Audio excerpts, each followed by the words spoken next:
In 1959, the Cold War is approaching its climax. Fidel Castro overthrows Cuban dictator Batista and starts his tenure as Cuba's prime minister, and Hawaii and Alaska are admitted to the Union. Over in the Soviet Union that year, a group of 10 explorers decided to set out on a challenging hiking expedition in a freezing and mountainous area of Russia. When the expedition group fails to touch base after several weeks, a rescue mission is set up to try and find them. When the mission finally discovers what happened to the explorers, they are horrified. Although the weather reached sub-zero degrees, the members of the expedition were found, far apart in a secluded forest, near entirely unclothed with several internal fractures, and one even had a bitten-off tongue. In addition, 2 bodies had their eyeballs missing. The investigators found no logical explanation for what happened to the explorers, as they were all very experienced hikers and there's no evidence anyone else was around during their deaths. It didn't exactly help the Soviet Union classified and sealed the official case files within weeks of conducting an investigation. The Dyatlov Pass incident remains one of the most haunting unsolved mysteries in history, sparking over 75 conspiracy theories ranging from a KGB testing gone wrong to UFOs. But earlier this year, in July, a prosecutor's office finally published an official statement after a thorough investigation in an attempt to explain what happened to the group of explorers that fateful day, over 60 years ago.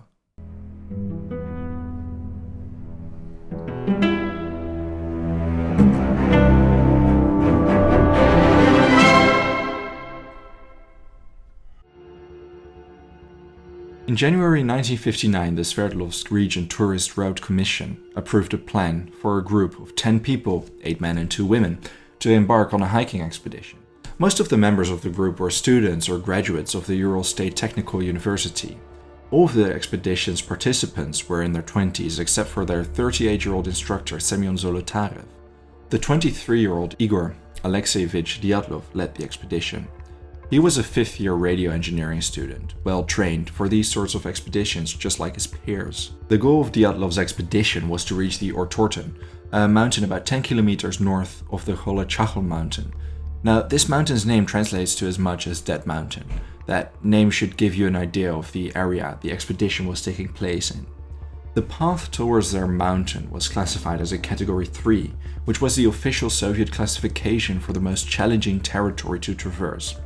In a little over 2 weeks, the group wanted to cover 300 kilometers on skis and climb their mountain. All of the participants were experienced skiers and hikers, had the necessary equipment, and upon their return would receive the highest ski certificate for their skill. In short, every member knew the do's and don'ts better than the vast majority of people. On the 25th of January 1959, the group embarked on their journey. They took the train to Ivdyal, a town in the northern province of Oblast Sverdlovsk. From there, a truck brought them to Vyshai. This last town was the most northern located populated settlement. From here on out, the group was on their own, and they started the climb of the remote path that would lead them to the Ortorten. The climb would take well over 2 weeks, but after the 3rd day, one of the members of the group, Yuri Yudin, had to return because he got ill.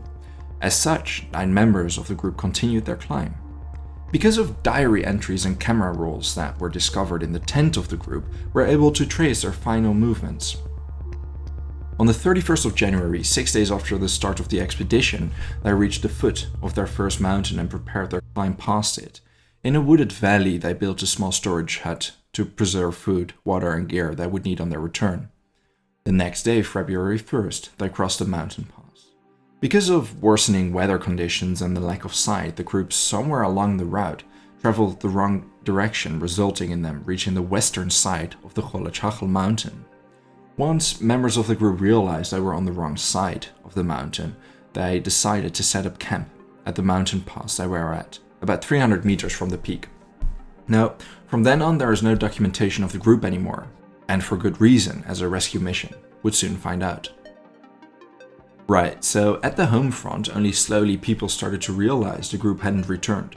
Initially, Dyatlov had let his sports association know that once the group returned to Vyshai, they would send a telegram to confirm their safe return. Considering the expedition should take 2 weeks, the telegram was expected at latest at around the 12th of February. But because Yuri had returned due to his illness and relayed a message from Dyatlov that there may be some delay, nobody was too worried when no message arrived by the 12th. After all, expeditions such as this one often suffered from setbacks. Yet when the days went by and nobody heard anything from the group, family members started to worry. It wasn't until 8 days later, on the 20th of February, that the head of the Polytechnical Institute assembled a rescue team consisting of voluntary students and teachers. Due to the harsh weather conditions they encountered, the police and even the army was involved in the search, which rapidly spiraled into a massive rescue mission. The realization dawned on all those involved that the 9 members of the expedition probably were in grave danger, if they were alive, that is. Over a month after Dyatlov's group departed on the 26th of February, part of the rescue mission discovered a heavily damaged tent at the mountain pass of the Holachachl mountain. The tent was slashed open from the inside, and in it lay personal belongings such as documents, diaries, food and warm clothes. The rescuers discovered a trail of footprints leading towards the edge of a nearby forest. After 500 odd meters, the trail was covered with snow, yet upon closer inspection, they discovered the remainders of a fire and the bodies of 2 members of the mission, Krivoshenko and Doroshenko. Both men lied beneath a large pine tree wearing just their underwear and without any footwear. Now, it goes without saying that this was surprising in the least, because it could get as cold as minus 40 degrees in the area, but the morbid surprises didn't end there. Between the camp and the pine tree, the bodies of 3 more members were discovered, that of Dyatlov, Kolmogorova and Slobodin. All 3 were barefoot as well, and scarcely clothed. Because of the way the bodies were positioned, it was assumed they were on their way back to the camp, but they were at a considerable distance from the tent and far apart from each other. It was apparent an incredible tragedy had happened to these explorers, and a criminal investigation into the fate of the group was launched. What puzzled the investigators and members of the rescue team for a very long time, though, was that there were 4 other members of the expedition, and they were nowhere to be found. In the background, the army and police searched for the other 4 missing members, while the criminal investigation focused itself on the first 5 members of the group. How did they die, and why were all of them scarcely clothed considering the freezing weather? The post-mortem examination revealed none of the bodies had suffered mortal bodily harm, and the coroner concluded that they died of hypothermia or frostbite. The fact Slobodin had a small fracture in his skull, which he suffered right before he died, wasn't necessarily something that was paid much attention to. That was until the 4 additional members of the expedition were found, well over 2 months after the initial discovery of the abandoned camp and the first bodies. On the 4th of May, the remaining bodies were discovered under a 4-meter layer of snow in the ravine in the woods, about 75 meters away from the pine tree where the first bodies were found. Now, this discovery and post-mortem examination was not just unusual, but outright shocking. 3 of the bodies showed signs of grievous bodily harm. The body of Thibaut Brignol sustained severe skull fractures, and the bodies of Dubinina and Solotarev showed signs of severe internal chest damage. Dubinina's tongue was missing, seemingly bitten off. In addition, 2 bodies had their eyeballs missing, and Dubinina, aside from missing her tongue, also missed her lips. One of the doctors performing the autopsy could only conclude that the injuries sustained must have been caused by an extreme force comparable to that of a severe car crash. It was a bizarre discovery that put the case of missing students in a whole different light. What really perplexed the coroners was that there was no superficial damage to these bodies, just like the other 5 that were discovered. Not to mention, the temperatures in the area reached minus 40 degrees and a strong wind only amplified that cold. The tents were cut open from the inside, so the group had left their tents voluntarily, perhaps because of something that made them. But why not put on any clothing? And those that wore clothing didn't wear their own, but random pieces of clothes from their peers, often wrapped around their limbs. And it made even less sense that one of the bodies was found wearing just 1 shoe. They were all very experienced in the harsh weather conditions the outskirts of the Soviet Union offered. So, if anything, that made the case more bizarre. Following the retrieval of the bodies and thorough examination, no clear-cut explanation of what had happened was found. Understandably, several theories ranging from aliens to secret Cold War weaponry weren't just thought up by conspiracy theorists, but considering the circumstances, actually seemed like a reasonable explanation for what had happened. Initially, it was thought the native population of the area, the Mansi tribe, had perhaps attacked the group and killed them. The investigation did not find any evidence to support this initially likely theory. There were no footprints found except those from the explorers themselves, and no superficial signs of violence were found on any of the bodies. The lack of other movements in the area also crossed off the theory that wild animals chased them. Forensics discovered large quantities of radioactive material on the clothes of several victims. An investigator from the case later claimed that the area surrounding the mountain had a higher than usual radiation levels, but the source was never found. Much later, it was determined that the old faulty Soviet radiation detection equipment showed higher levels than were actually there. It didn't ease the minds of the family and those investigating the case that in the aftermath of the event, there were some serious abnormalities. To begin with, attendants of the funerals of the deceased stated the skin of them was rather orange and their hair completely turned grey. And the closest thing investigators had to eyewitness accounts, namely a group of mountain climbers 50 kilometers to the south, claimed that on the night of the incident, they saw curious orange spheres in the sky above the area the hikers died in. Residents of Evedale, separate from each other, talked about orange spheres as well, and even meteorologists and soldiers reported seeing these unexplainable spheres. Other reports said there were large quantities of scrap in the area. It led to speculations about KGB or army experiments or even a Cold War incident people weren't informed about. The explanation for the near total undressing of the explorers was accredited to so-called paradoxical undressing. There are multiple academic papers written about it, and this phenomenon occurs in around a quarter of all fatalities of hypothermia. When a person is disoriented and confused in an extremely cold environment, he might perceive the cold as extreme heat, leading them to undress, which only accelerates the setting in of hypothermia. Yet only 6 of the members' death could conclusively be ascribed to hypothermia. 3 others died of fatal wounds, not to mention that some of them weren't fully undressed, but actually wore different pieces of clothing from other members of the group. So they were conscious enough to dress up in the cold. According to one of the coroners, the fatal injuries were not inflicted by other humans because the impact that caused them was too strong. And with that unsatisfying outcome, it was concluded all members of the group died by a compelling spontaneous natural force. And because there were no suspect parties to link the incident to, the case was subsequently closed soon after the post-mortem examinations were finished. You're not wrong to think that the fact the case was closed in such a haste with such vague conclusions didn't raise some eyebrows.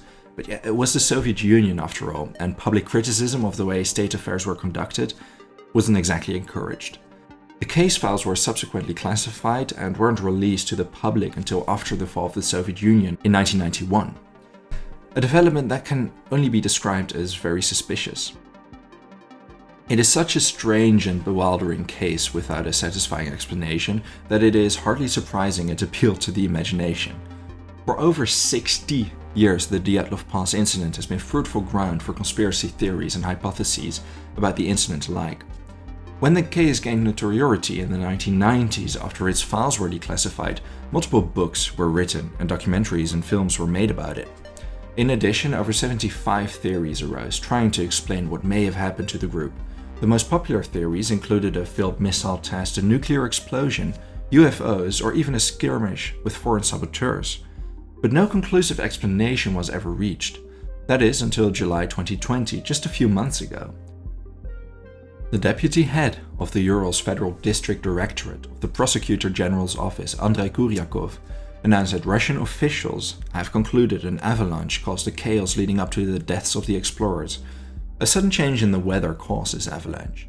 In the official statement, Kuryakov explained the group initially wasn't panicked, but left their tents and moved away from the avalanche.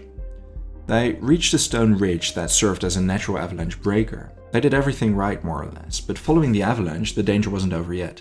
Because of the blizzard that accompanied the avalanche and the darkness of the night, they were unable to see anything. It explains the burned-up fire camp discovered by the rescue team. The group, unable to find their tents, went into a forest to hide from the wind and used a cedar tree to light a fire that kept them alive for 30-odd minutes. 2 men of the group, the bodies that the rescue mission found first, were the first to die from frostbite and hypothermia.